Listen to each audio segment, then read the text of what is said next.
पहलगाम हमले के बाद गिरिडीह के विधायक और प्रदेश की सरकार में मंत्री सुदीव्य सोनू के बयान ने बवाल मचा दिया था। कई मीडिया संस्थानों में यह बयान चला। लोगों को लगा कि अचानक से मंत्री सुदीव्य सोनू ने ऐसा क्या कह दिया। उनको उनकी याददाश्त कमज़ोर हो गई कि क्या हो गया कि उन्होंने ऐसा बयान दिया। उन्होंने बयान दिया था कि पहलगाम हमले पर हिमाचल प्रदेश के मुख्यमंत्री सुखविंदर सिंह सुक्खू को इस्तीफा दे देना चाहिए। आइए आपको पहले उनका ये बयान सुनाते हैं। है ना, पहलगाम की घटना के लिए हिमाचल प्रदेश के मुख्यमंत्री सुखविंदर सिंह सुक्खू को इस्तीफा देना चाहिए, इसलिए कि पहलगाम में अपने नागरिकों की सुरक्षा करने में वो विफल रहे। यह दुर्भाग्यपूर्ण घटना है। मेरा यह मानना है कि हिमाचल का मुख्यमंत्री को इस्तीफा देना चाहिए। तो ये आपने सुदीव्य सोनू जी का बयान सुना। उन्होंने साफ साफ कहा, लेकिन कहने का जो अंदाज था वो तंज कसने वाला था। जब इस बयान पर बवाल मचा, कई मीडिया संस्थानों ने बयान चलाया, तो आज वे दोबारा मीडिया के सामने आए और उन्होंने इस बात पर अपनी सफाई दी। उन्होंने सफाई देते हुए कहा कि ये बयान उन्होंने तंज कसने के लिए कहा था। तंज ये था कि क्या किसी की जिम्मेदारी फिक्स नहीं होनी चाहिए। इस देश का इतिहास गवाह है कि जब भी इस तरह की घटनाएं हुई हैं पुराने समय में, तब मंत्रियों ने जो सरकार में रहे हैं उन लोगों ने जवाबदेही अपनी तय करते हुए खुद इस्तीफा दिया है। अब जब ये दौर आया है जिस समय किसी की जवाबदेही तय नहीं हो रही है, मीडिया किसी की जवाबदेही तय नहीं कर रहा, ऐसे में उन्होंने तंज कसते हुए ये बयान दिया था। अब आज का उनका बयान हम आपको सुनाते हैं। मेरा बड़ा स्पष्ट मानना है कि आज की राजनीतिक जमात में तीन तरह के लोग हैं। एक पढ़े लिखे लोग हैं, एक अनपढ़ लोग हैं और कुछ कुपड़ लोग हैं। और सबसे दुर्भाग्य यह है कि ये कुपड़ों की जमात जो है ना, यही ज्यादा दिखती है।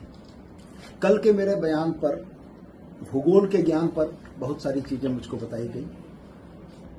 कल के बयान में मैंने बड़ा स्पष्ट कहा था कि पहलगाम में निर्दोष नागरिकों की हत्याओं के लिए हिमाचल के मुख्यमंत्री सुखविंदर सिंह सुक्खू इस्तीफा दें।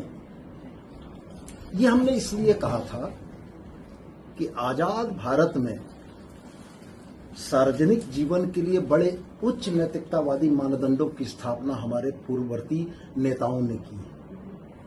1956, मैं आपके माध्यम से आपको और देश की जनता को याद दिलाना चाहता हूं कि 1956 में एक रेल दुर्घटना के बाद तत्कालीन रेल मंत्री स्वर्गीय लाल बहादुर शास्त्री ने नैतिकता के आधार पर इस्तीफा दिया था। आदरणीय प्रधानमंत्री जी कल जिस बिहार की धरती में नीतीश कुमार जी के साथ बैठे हुए थे, 1999 में रेल दुर्घटना के समय में तत्कालीन रेल मंत्री नीतीश कुमार जी ने नैतिकता के आधार पर इस्तीफा दिया था। मुंबई में 2008 में जब हमला हुआ था तो तत्कालीन गृह मंत्री शिवराज सिंह पाटिल ने नैतिकता के आधार पर इस्तीफा दिया था कि चूंकि देश का गृह मंत्री इतनी बड़ी घटना को रोकने में विफल रहा था। और मुझको बड़ा आश्चर्य इस बात का हुआ कि हमारी पत्रकार बिरादरी जो लोकतंत्र का चौथा स्तंभ है, उसमें 28 लोगों के मारे जाने के बाद किसी पर जवाबदेही फिक्स करने की बात नहीं की। ये चीजें क्यों कर रही? आखिर यह विफलता किसकी थी? कौन लोग इसके जवाबदेह थे? आप पूर्व की घटनाओं को उठाकर देख लें। 2001 में जब भारत की संसद पर हमला हुआ था तो अफजल गुरु ने जिस डीएसपी सलविंदर सिंह का नाम लिया था कि श्रीनगर से दिल्ली तक उसने पहुंचाया था, आज तक जवाबदेही फिक्स नहीं हुई। जब पहलगाम में, माफ कीजिएगा,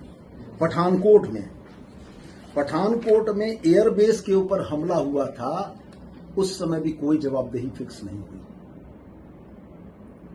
जब पुलवामा में 300 किलो आरडीएक्स के साथ हमारी सीमा को चीरते हुए आतंकवादी घुस गए, कोई जवाबदेही फिक्स नहीं हुई। देश को यह नहीं मालूम कि वो 300 किलो आरडीएक्स देश की सीमाओं में कैसे आया। पहलगाम की घटना में 300 किलोमीटर दूर से हमारी सीमा से अगर 6 आतंकवादी टहलते हुए चले आते हैं तो ये विफलता किसकी है? मैं तो सिर्फ यही कहना चाहता था कि अगर कोई जवाबदेही नहीं फिक्स हो रही है तो हमारे सुखविंदर सिंह सुक्खू जो कांग्रेस के मुख्यमंत्री, उनको जवाबदेही लेते हुए, नैतिक जवाबदेही लेते हुए इस्तीफा देना चाहिए। और मैं तो साथ में ये दोहरा कर कह रहा हूं आपको कि यदि देश उन 28 शोक संतप्त परिवारों के साथ खड़ा है, तो इस देश में राष्ट्रीय शोक की घोषणा क्यों नहीं हुई? ये राष्ट्रीय आपदा का विषय था।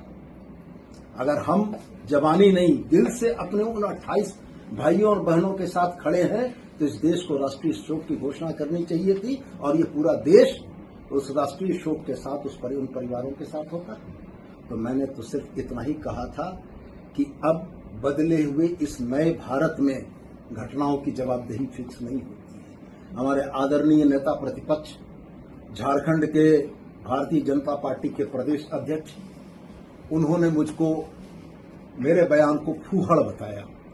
मैं बड़ा सम्मान करता हूं उनका, लेकिन मैं उनसे जरूर ये कहना चाहता हूं कि कल गिरिडीह में दिए हुए उनके आदरणीय कार्यकारी अध्यक्ष डॉक्टर रविंद्र कुमार राय का बयान भी जरा सा उलट कर देख लेते। झारखंड से लगने वाली अंतर्राष्ट्रीय विदेशी सीमा का जिक्र जो उन्होंने किया है, तो डॉक्टर रविंद्र कुमार राय को भी थोड़ा भूगोल का अध्ययन करा देते कि झारखंड की कोई सीमा अंतर्राष्ट्रीय सीमा से नहीं लगती है। तो मेरा कहना यह था कि जब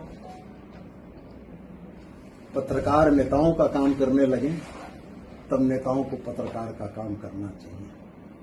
जब पत्रकारों की प्राथमिक भूमिका देश की दुर्भाग्यपूर्ण घटनाओं में जवाबदेही फिक्स करने के लिए नेताओं से सवाल करने की थी, वो नेताओं से सवाल नहीं हुआ, तो एक राजनीतिक कार्यकर्ताओं ने पत्रकार की भूमिका में सवाल किया कि घटना अगर पहलगाम में घटी है, तो जम्मू कश्मीर तो केंद्र शासित प्रदेश है, वहां की आंतरिक सुरक्षा तो भारत सरकार के अधीन है, तो महबूबा मुफ्ती तो जवाबदेह नहीं हो सकती हैं।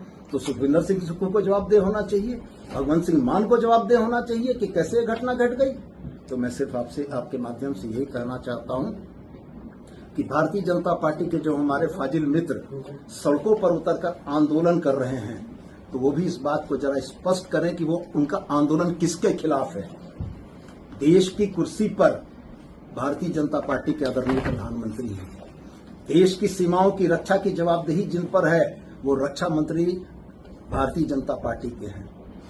देश के आंतरिक सुरक्षा की जवाबदेही जिन पर है, वो देश के आदरणीय गृह मंत्री हैं। अगर फेल्योर है तो जवाबदेह कौन? हमने आपको ये दोनों बयान सुनाए। अब सुदीप सोनू ने ये बयान किस परिप्रेक्ष्य में दिया और दोबारा सफाई देते हुए जो कहा, ये दोनों बातें हमने आपको सुना दी है। सुदीप सोनू के दोनों बयान आपके सामने हैं, फैसला आपके हाथ में है। आप देख रहे हैं नवबिहान। मैं हूं आलोक। नमस्कार, धन्यवाद। अब अपने घर, ऑफिस व दुकान को और भी आकर्षक बनाएं मयंक एल्युमिनियम एंड ग्लास के साथ। ब्लॉक रोड, सीहोड़ी, मंगल मूर्ति विवाह भवन के समीप खुल गया है मयंक एल्युमिनियम एंड ग्लास। हमारे शॉप में घर, ऑफिस सहित अन्य स्थानों के लिए एल्युमिनियम के बने sliding window, fixed partition, PVC, UPVC, door, fall ceiling, steel railing, ACP structure, तफन ग्लास व स्टील का गेट व विंडोज बनाया जाता है। तो एक बार आपकी अपनी दुकान मयंक एल्युमिनियम में अवश्य पधारें। तो हमारा पता याद रखें, कॉलेज रोड, सीहोड़ी, गिरिडीह।